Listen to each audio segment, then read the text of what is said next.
Hello, everybody. Good morning. Thank you for joining us. As a quick recap, Windward went public in London in December. We've since been executing on our plan as per what we told the market at IPO. We've grown to 150 team members. We crossed the 100 customer milestone, which I think is a very important milestone for us. Our revenue is all subscription revenue. And in H1, we've grown 34% in revenue, which is above, I believe, what we told to the market. Our gross margins have stayed 72% approximately. As a quick reminder, we're shipping an AI platform. So the reason people partner with us is because we don't provide them raw data. We don't provide them the materials. We provide them the recommendations, the insights. From BP and Shell to HSBC and OCBC and Standard Chartered to the US government, and now also newly announced 12 supply chain customers using our ocean freight visibility solutions. We help people and professionals take decisions on risks at sea, on cargoes at sea, on ships at sea. And as you all know, the world is pretty turbulent. We've had the Russia-Ukraine war disrupting supply chains, disrupting geopolitical order, disrupting the legal considerations and who you can and can't do business with. We believe all of these things are great tailwinds for our business and fundamentals as we present them in December, in March, and now. What makes us unique? We're deeply technological. We're a combination between the main in-house research team, shipping experts. We have a chief data scientist and numerous data scientists as well, global industry experts. And these are our values: partnership, trust, expertise, innovation, and leadership. We strive to be a market leader in everything we do, from security to helping fight illegal fishing to ocean freight visibility to compliance. This is our opportunities, we see it. These are the types of organizations we partner with. What we have learned since we went public in December is the market is way, way bigger than we thought. At IPO, we thought there are 250,000 customers, potential customers. Today, we know there are above 10 million shippers or cargo owners in the world, which is 40 times as much. We've also learned this is a greenfield. And Irit, our CMO, will share in a bit also some stats about the inbound interest that we're seeing into the company. But I think strategically, we've learned that there's a lot more runway to grow from where we are to where we can be as a company. And indeed, our IPO has been a growth IPO. It's all about top line growth. It's all about how you grow to be a market leader. This is the web application that the customer sign up to. You get access. You can search for vessels like this. So if I type any name of a vessel, I get a vessel. I get hits on the left for vessels, on the right side for companies. Once I choose a vessel, I get a vessel profile. This is very comprehensive. It includes all the information about this vessel, who owns it, where it has been, what's the security risk and what's the compliance risk, what's the safety risk. They're expected to be also carbon elements. It's very explainable. It's very comprehensive. And this is what you see here with the map application, and you can export and so forth. So this is what the US government uses, BP uses, Shell uses, and so on and so forth. It's fully customizable, so customers can build their own risk profile. When we launched our ocean freight visibility platform, we built it on the back of the same platform, which is what you see right now. So for every container you can add here in the world, in 5 seconds, you'll get a very clear understanding of this container's journey, where it was loaded, the port of loading, all the milestones of the journey, and where it is going, as well as the carrier ETA, which means the reported ETA by the liner, whether it's Maersk or MSC or Zim or anybody else, and what's our maritime AI predicted ETA, which is here on the right. This is a deep learning model, state-of-the-art, that combines the orchestrated AI network, both for vessels and containers. It works for almost 100% of the containers in the world, over 99% of the containers, and it outperforms carriers in more than 3/4 of the containers globally. So I think it's very exciting. We've announced 12 customers. We believe it's fully repeatable by now. As a reminder, we've been executing on our plan. You'll see that we've invested and launched our ocean freight visibility product, 12 new customers in building SaaS products. That indicates what's called product market fit. And indeed, we are busy scaling that product now and going to market across a very, very big market, both via inside sales, which means sales on the phone, enterprise sales, which means going after the bigger customers, as well as channel partnerships with different booking platforms. We've launched our API Insights Lab, which in essence, everything I showed you on the application, you can get as an API, which means integratable into your IT platform. So if you're any organization in the world, you either have a transport management system or a trading system or an ERP or something of that like. No longer you are limited to using our web application. You can also consume all of our insights directly to your platform. This is built on state-of-the-art GraphQL technology, which is technology built by Facebook and reduces the time to value by 90%. Customers absolutely love it. We believe it also allows a lot of upsell and cross-sell to customers. So if we're working with a general counsel or a legal department in a big trading organization, this enables us to provide value directly into the chief data scientist, the head of analytics, or the head of trading. And indeed, that's what we're seeing. The market demand, to summarize, I think is stronger than ever, driven by the wider economic and geopolitical environment. We understand the world is talking about recession and rising interest rates. For our customers, for many of them, it's heyday right now. The energy companies, the traders, in the last 25 years, they have not shown a higher and a better profit line and bottom line. Some of the companies reported 11 billion in profits in the last quarter, which allows, I think, a lot of room for growth for us, especially with the launch of the API insights and all of these new solutions. So to summarize, very happy with the revenue growth, ACV growth, new customers, as well as the new announced customer wins, both on a very big contract in EMEA for 3 years, overall $6 million over 3 years, as well as in growth in a customer in the United States. That customer, which you would have seen in the announcement, I think what's important is not just the revenue line, which is great upsell, I think, but also that it's a 5-year contract that allows further parts of that organization to just sign up and buy more users as they go. So actually, it's much more strategic than just the revenue line. You can see here some of the customers we're working with. You can absolutely see we are targeting and working with market leaders. And I think in the H2, you should expect to see more market leaders' logos added to this list across the board from across all of our customer base. Ofer, do you want to take it away? So just a reminder of our KPI, the stuff that we look at the health of the business. So on the left is the ACV growth per market. Remember, 3 markets: governments outside the US government, and commercial. So you see we're growing in all segments in the ACV growth. Just on the US side, reminder that the strong quarter for US is the third quarter. That's why half number are not much higher than the end of the year number, because the strong quarter is actually the current quarter. And on the right, you can see the revenue. So GAAP revenue growth. So the US is the fastest growing. It's been like this for a few years.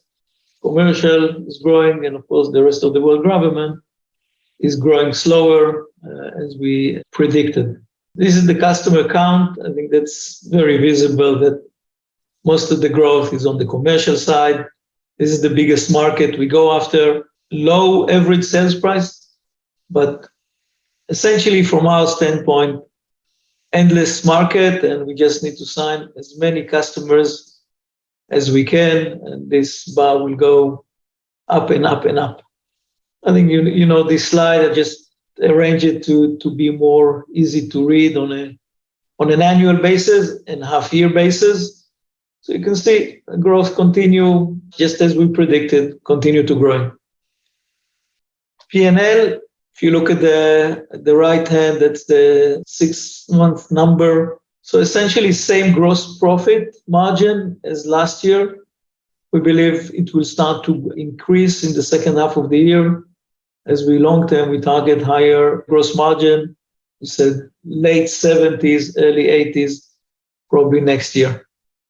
R&D growing. The comparison between half one last year and half one this year is a bit not really comparable, because last year, until June, of course, we were not a public company, was still COVID times, so we were much more easy on the investment.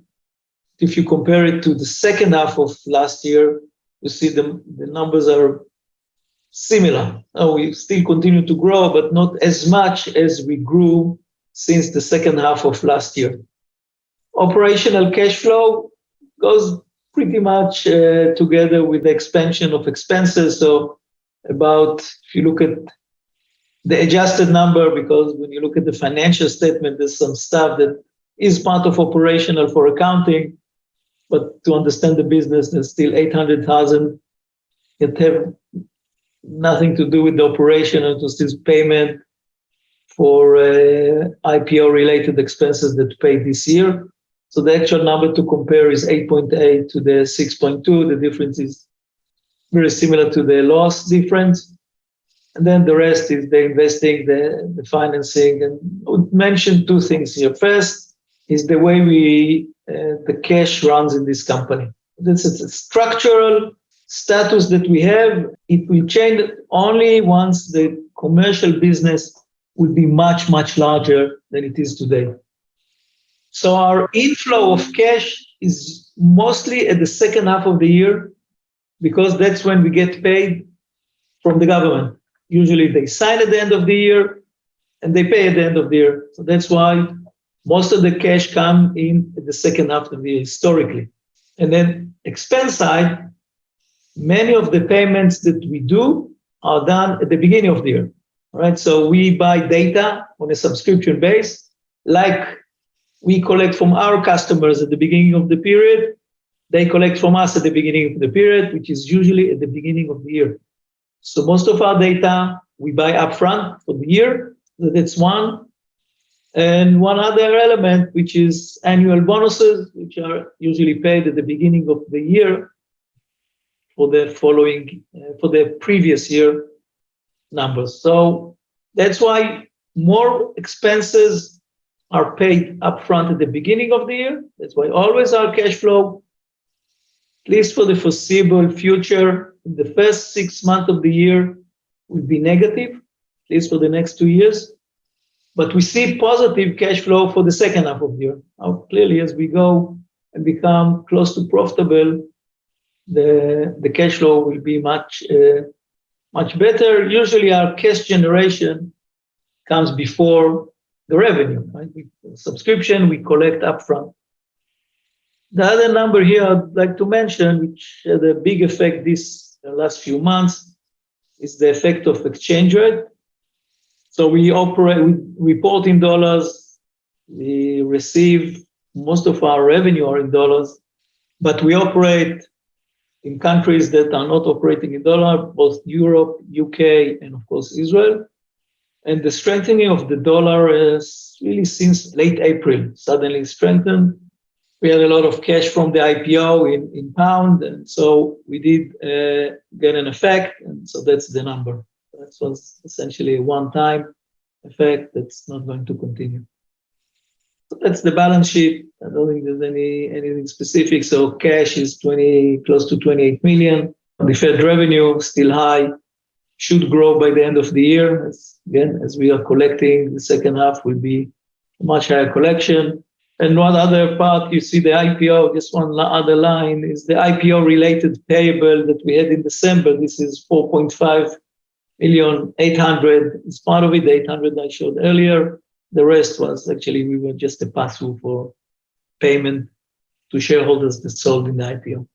That's the financials. Thank you, Ofer. Irit, would you mind taking us through again the reminder of the strategy and the opportunity, please? Absolutely. In December, in our IPO, we said that our strategy is basically launching a new product with a new addressable market, which is the supply chain product, our ocean freight visibility product. And since then, we've seen several drivers in terms of the market. One is, like Ami mentioned earlier, the geopolitical pressure and the sanctions compliance. So we've seen a lot of traction following that situation, both in new customers that are now looking for dry bulk, for instance, whereas before we were looking more at the energy companies. Now we see a lot of requests for compliance products and sanctions products. So that is one part of it. And we've answered that need through our product, looking at the Russian sanctioned vessels. Another part was the supply chain, like I mentioned, which we launched in February of this year. Since then, we've been getting a lot of new customers. So this is a new addressable market. We've launched the second phase of that product in June. And decarbonization, which keeps on being at the top of mind of a lot of companies, we will be launching our product or part of it, first phase of it, by Q4 of this year, and more to come in 2023. So these are drivers of the industry that we see today, and we see a dramatic increase in inbound from new prospects, perhaps several 100% more than what we've seen in 2021. And this is testament to our product market fit of the supply chain product. If we look at the next slide, we can talk about our growth strategy, which we also talked about at IPO. So the land and expand, and really all the time continuing to develop our current predictive intelligence platform, where we use and leverage the power of AI, the maritime AI, into different use cases and new workflows. So we see an upsell. We've seen it with the government customers, which we announced. We see it with current customer base, but also with new potential customers. Our go-to-market approach, which we are now strengthening through our API Insights Labs, we are enabling third-party partners to actually develop upon our APIs third-party solutions. So this is a whole new addressable market that has opened up for us. We continue to invest in our current customers and winning new customers. So just like the EMEA customer that we are now landed and announced just today, and innovation of our products. So two major innovations that we brought to the market in this half was ocean freight visibility and our API Insights Labs. If we go into the next slide, we can tap into all three major roadmap investments. So these are investments in terms of product, in terms of marketing and sales. And we see a very clear product market fit for our supply chain product. We already have 12 customers and growing. And if we just look where we're headed, we can see the ocean freight visibility product. So we have developed our maritime AI predicted ETA, which gives a far larger accuracy to customers. We see endless amount of customers that are potential. So it's from shippers that have 2 to 3 or 50 containers to the enterprise of 100,000 of containers. There is a definite product market fit. We see that there is a need for this product. And we've actually been happily surprised to see that different workflows and different use cases for different types of customers, this product is very relevant. The geopolitical situation and the supply chain challenge has just emphasized the need for visibility and accuracy and being able to predict when a vessel will arrive, when a container will arrive. And the feedback we're getting from the market is tremendous. If I can chime into that, so two relevant examples, which I think will resonate with the crowd here. In the recent couple of weeks, we had a strike at Felixstowe, which is the biggest UK port. That has had a big impact on shipments into the UK, and a big impact on obviously customers needing a product to predict ETA, which is when will my shipment arrive. Even if the port gets opened up, it's still unclear to them when, and our AI model does that on the fly. So I think that's one comment. A second comment, which I think is anecdotal, but I think is interesting. We spoke recently with one of the biggest cargo owners in the UK, a retail company. And just as by way of example, they've been paying $2 million a year just what's called demurrage and detention fines, which is basically fines on when will the cargo arriving and so forth, and to manage your shipments in and around the ports. This is the level of ROI and impact this issue has on the customers. And I think, Irit, if you can say a few words about the feedback we're getting in terms of the ROI and value from freight forwarder customers, that'd be great. So absolutely. I mean, this is just one example of one of our first customers, Metro Shipping, and showing really how our product creates not just a better customer service, which is top of mind for a lot of freight forwarders, which is the differentiator in terms of their business proposal, but also gives them a saving in actual funds. So bottom line increase, and they see it true value in that. This is just one of those examples where once they can focus more on their customer service, give better service to their customers, understand when their shipment is going to get to the port and when they can deliver on that. Metro shipping from the UK has a capacity of hundreds of thousands of containers a year. So doing this manually obviously is a very tremendous work effort. And this saves them not only time, but also accuracy and giving them better service. So they definitely see a return on investment for this 5 times for this example. And we've seen even more from other customers. The smaller the customer is, and we see a lot that there's a potential with ocean freight visibility for also smaller customers.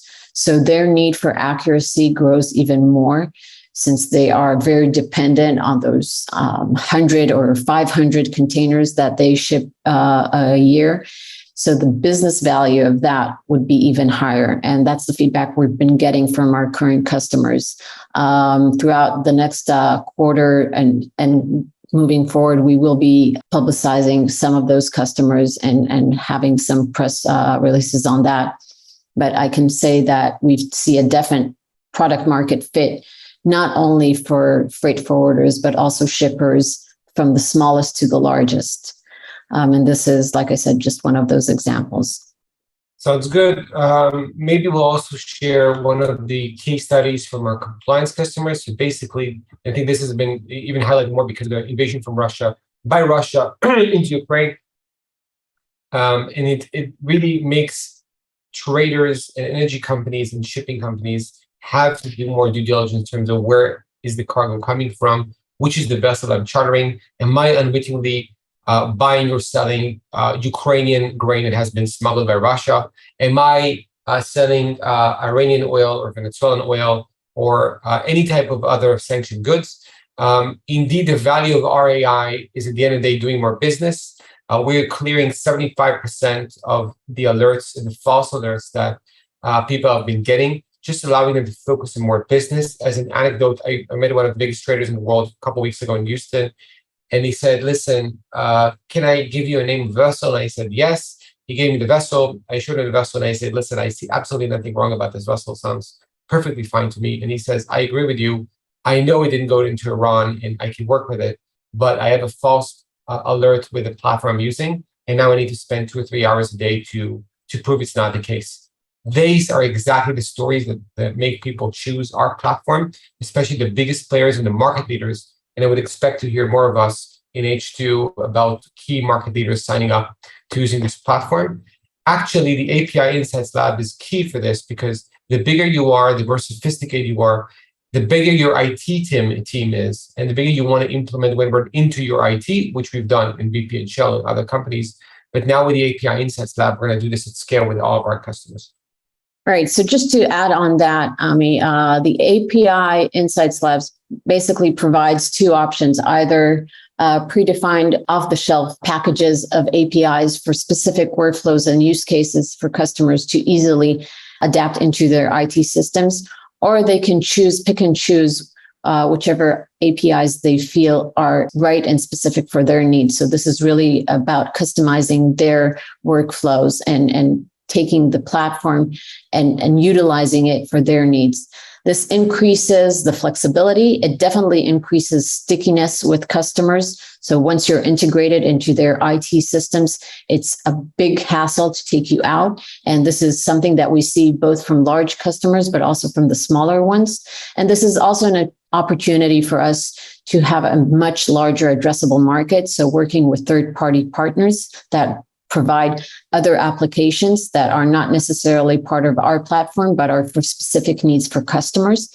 And we see more and more partners that are looking to work with our API in order to build applications for their customers. So this is part of our go-to-market strategy and something that allows us to reach a far larger addressable market.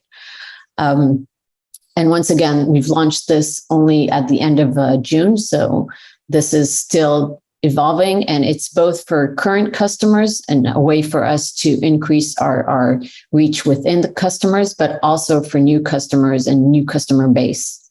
So maybe to summarize, we've seen positive trading continue to H2 with further growth in the newly announced customers. Obviously, we haven't announced all the customers. These are just the biggest ones we thought appropriate to announce. We believe that the year will unfold well. Q3 and Q4, historically, because of budget cycles and acquisition cycles, the US federal and others are the strongest cues.